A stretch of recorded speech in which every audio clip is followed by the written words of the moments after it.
What's up, my loves? Welcome back to my channel. My name is Maya if this is your very first time here.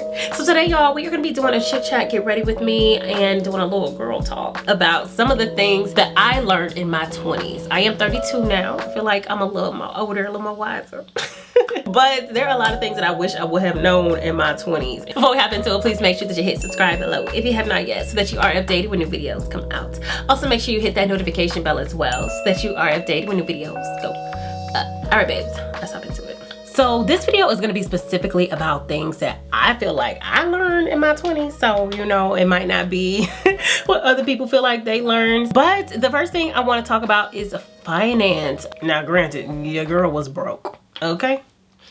As I feel like a lot of us are in our 20s, but we talking about, like, I was used to going in the negative in my bank account. We talking about that type of broke. So when you're in that situation, there's not too much you can do about finances, but I wish I would have known certain things. So before everything else, I would definitely say just being financially literate in general. For me, that just means understanding money, understanding, you know, practices that have to do with money that I specifically am gonna have to know about in my life. I'm talking about stuff like taxes. We talking basics, okay? Is the importance of having a savings if you can, investing and what that looks like if you are able. Another thing that I wish I would have known is that it's okay to be broke for a season, but to have a plan to become unbroke. Me in particular, before I got into YouTube and makeup and stuff, y'all, I did not have a plan to not really be broke besides find a job in corporate that paid enough for me to pay my bills. You know what I'm saying? And even then, to me, looking back, that's still broke. When you have to live from paycheck to paycheck, I mean, you can sustain having a place, having a car, whatever, feeding your children, but like doing things and enjoying other parts of life. And I would definitely say I suffered from a little bit of depression during that time because of my financial situation. I felt like, you know, I wasn't doing enough to provide for my daughter, which for me was the killer. I didn't want her to grow up feeling like, you know, we're broke, we don't have any money, I can't do the things that I want to do. So of course I wanted to change that, but I felt like I did not really have a plan until my late 20s to get out of that space. I say that to say I wish back then I realized that, you know, it wasn't the end of the world, that I can still move forward and the whole thing can turn around. Another thing that I wish I knew in my 20s when it comes to finances is I wish I knew to save money. Okay, and that's for anything. For me in particular, I wish I would have saved to travel. I am 32 years old and I have never been out of the country. And I've said that to a man before and he was like, please don't tell nobody else that. But that's my reality. It's the truth. I don't know why he tried to make me feel bad about that. But anyway, that is something that I wish I would have had in my 20s. Not that I'm not gonna get it in my 30s, but you know, I wish I would have done it younger because I feel like the lack of traveling, and I say this for myself because I haven't traveled a whole lot, creates a limited mindset. You know, all we see is where we are. For me in America, things are very limited thinking about life, finances, race, career, everything. And I feel like when you are traveling, you get exposed to different things so that you can broaden your mindset. And that's just how I look at traveling. I could be wrong because obviously I haven't traveled, but I would think that it would have that positive effect on me. We're gonna move on to the relationship stuff I wish I would have known, and we ain't just talking about men. So before that, let's go ahead and hop into a eye tutorial. I'm gonna just run some music and we gonna go ahead and skip through this real quick.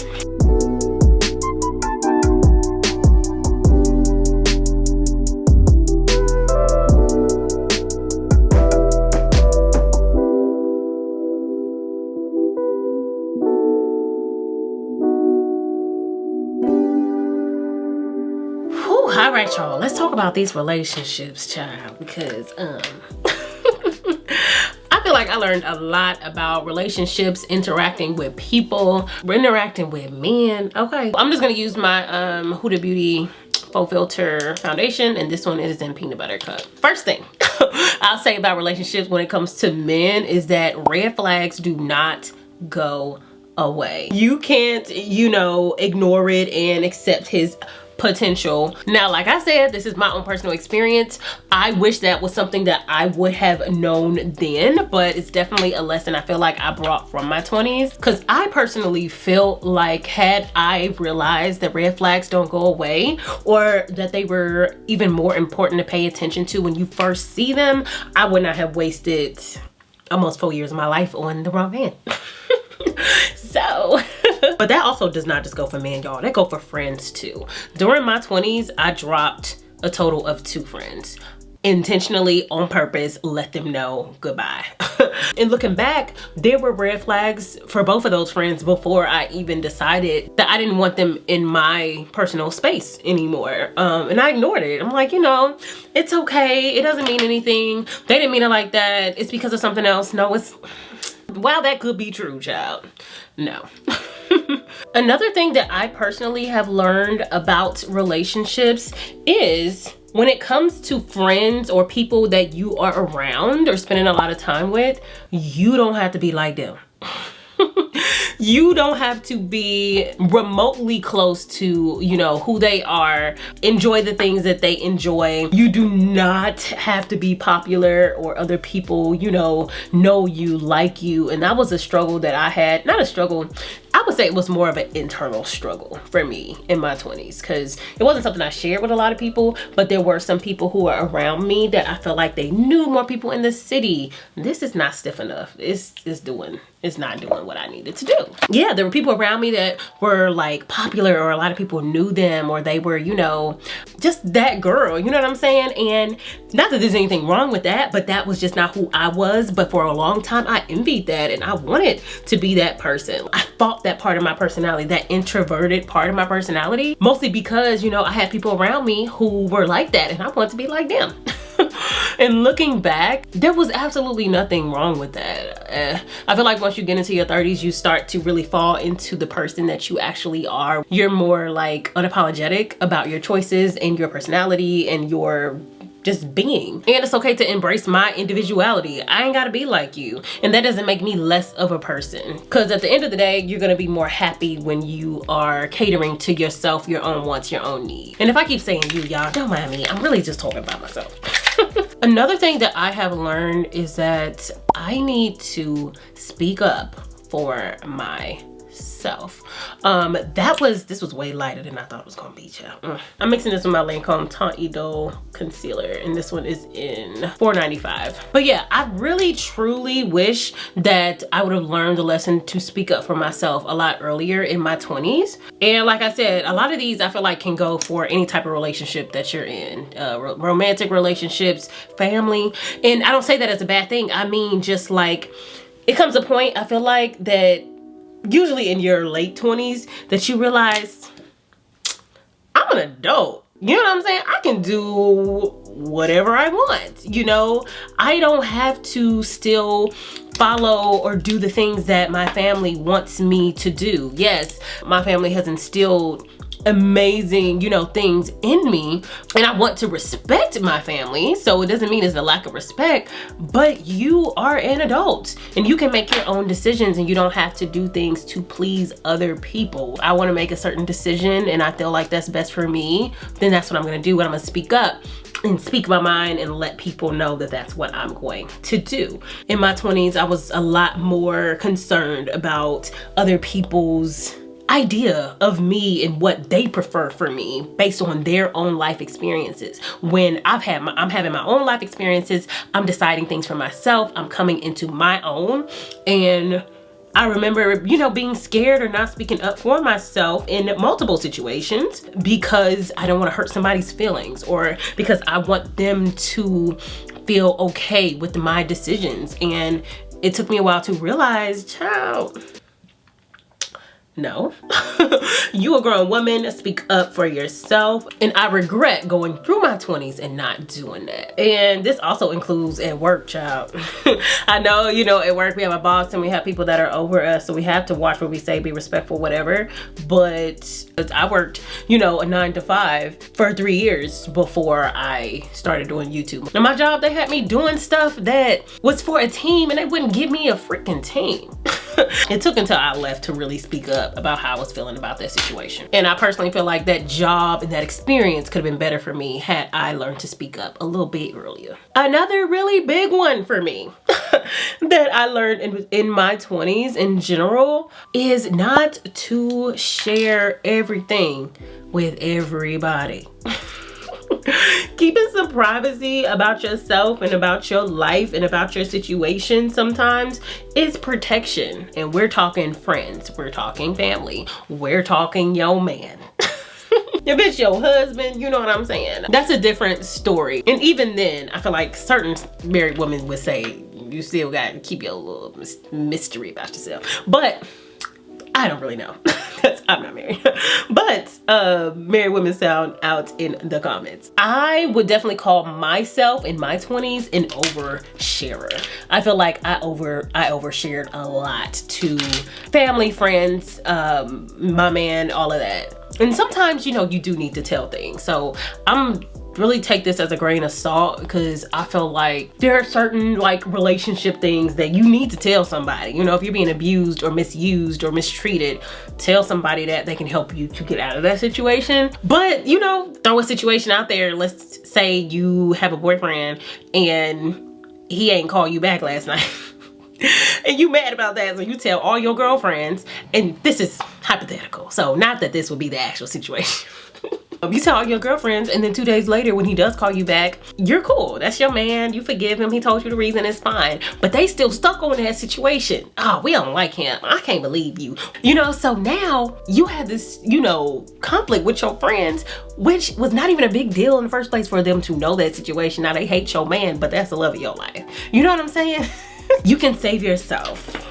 Or I feel like I could have saved myself from some drama, from some stuff like that, by just not oversharing information.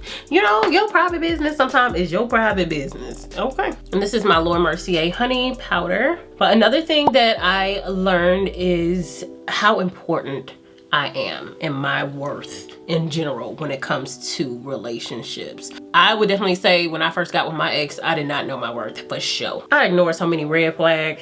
We talking like, have I been who I am today? We wouldn't have even went on a second date, like, just because there were things that I ignored, and I feel like it was ignored because I was unaware of my own worth. I'm worthy of more than what I was accepting.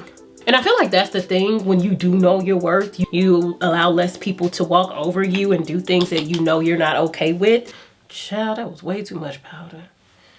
Lord. You allow people to do things that you know you're not okay with when you don't know your worth and you haven't really recognized, you know, how important you are. And I felt like I did a lot of that in my 20s. And like I said, this can be any situation. Being in a bad situation with your boss, allowing them to talk to you a certain way, allowing your siblings or your cousins or your family or your man or your friends to abuse you, misuse you.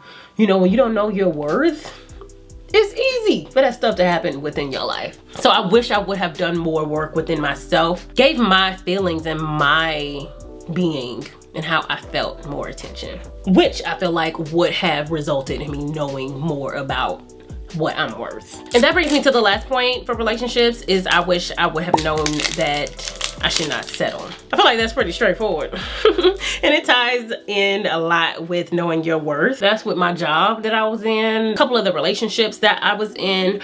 Obviously I didn't settle all the way because I'm out of those, but it's like in the moment, I didn't realize how important it was for me to get out of it.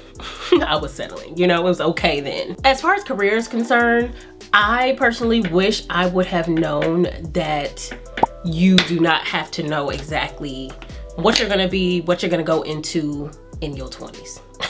Or I would say maybe in your early 20s, like as you are getting out of college or you're college aged, you don't have to know everything by that time. Another point that I was gonna make in a minute, but we might as well tie them together, is that your life doesn't end at 29. Our society, especially American society, I would assume, has this weird obsession with youth and being in your 20s, and that you gotta figure everything out in your 20s and you're old, or, you know, go into a different category once you hit 30.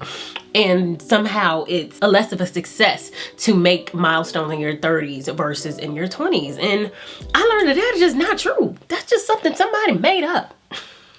By no means is 29 the end of everything. You don't have to have everything figured out. Now, yes, I would say, which is another point, I wish I would have followed my passions more in my 20s, because for me, that ended up being where my career was. And I have always been a person that was very hung up on living a fulfilling life on a daily basis and doing something that really is meaningful. Because the truth of the matter is, with these corporate jobs, which a lot of people enjoy their corporate jobs, which is amazing and a blessing. I think it's great when people actually do enjoy them, but that's who should be there, is those who enjoy them.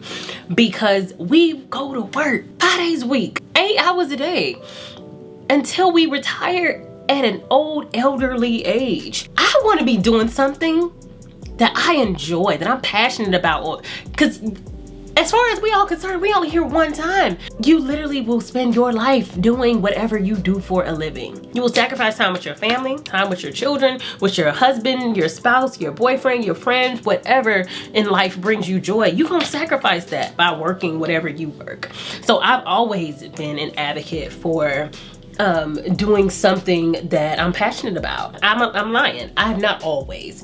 I'ma say in my mid-20s I started this. That's when I started pursuing like being a singer for real, or you know, recording, because that's where I was then. But once makeup took over, I started doing that. I feel like your 20s and even like your 30s set you up for your life. There's a lot of life left to be lived after those younger ages of 20s and 30s. Next, briefly, we're gonna talk about spiritually, child, because there's a few things I wish I would have known spiritually. Number one, a lesson I learned is to trust that discernment that I have. I feel like I have the gift of discernment. I don't feel like I know I do. And for some people that would be, you know, trusting your gut, trusting the Holy Spirit, trusting that little voice in your head that's telling you to do certain things or that certain things aren't right. Y'all, God's been pulling me for so long in my life. And for a long time, I was just ignoring the man. And I wouldn't say totally ignoring, because certain things I just couldn't deny. Like, I've had those times where I was like at a party and God was, you know, talking to me and saying I don't need to be there, and I was crying in the party and left. Like that's the kind of stuff that would happen in my life. I wish that looking back, I would have really trusted that discernment and known how important that was for my life. Now I don't allow myself to put myself in situations where I know my spirit will be uncomfortable. So I wish that that was something I would have known. Another thing spiritually I wish I would have learned, or lesson I've learned, is that you have not because you ask not. I've learned that God cares about the small things that matter to you. And lastly, it's really important to build your faith in God. I didn't have a lot of faith in God throughout my 20s at all, child. I was a very, you know, woe was me type of person. I did suffer through some depression in my 20s, not having faith that things would turn around for me. Lastly, y'all, we just want to talk about a few things like just life related in general, not necessarily a category. And first things first, I wish I would have known that motherhood in my 20s was not the end of the world, because I definitely thought that was the end of me, child. In my early 20s, motherhood was very much giving your life is over. Okay? And it ain't even started yet. I wish I would have known that, because little did I know then that that was part of my journey and it was necessary for where I was going. Having my baby was a part of my journey. Had I not had my baby, y'all would not be looking at me right now, because I would have gone in a different direction in life. I'm gonna spray my face with this Dermablend Last and Lock Water Resistant Setting Spray. Therapy is something that I feel like is necessary for anybody. And I did go to therapy a few times in my 20s, but I wish I would have done it more. Especially towards my late 20s going into my 30s. I could have benefited from, you know, really looking at myself in that way with someone who's unbiased and who's trained to really help me get through my stuff. That is an amazing tool for anybody to have. This is the Butter Gloss from NYX, and this is the shade Madeline. And I just mentioned in a vlog that it's y'all fault that I have not been using this butter gloss for years, because baby, this gloss hits. Okay, that is so pretty. I like it. Let me know in the comments if you have something that you learned in your 20s that you want to share with the gang. I hope you guys like this video, and I'll see you on the next one. Bye.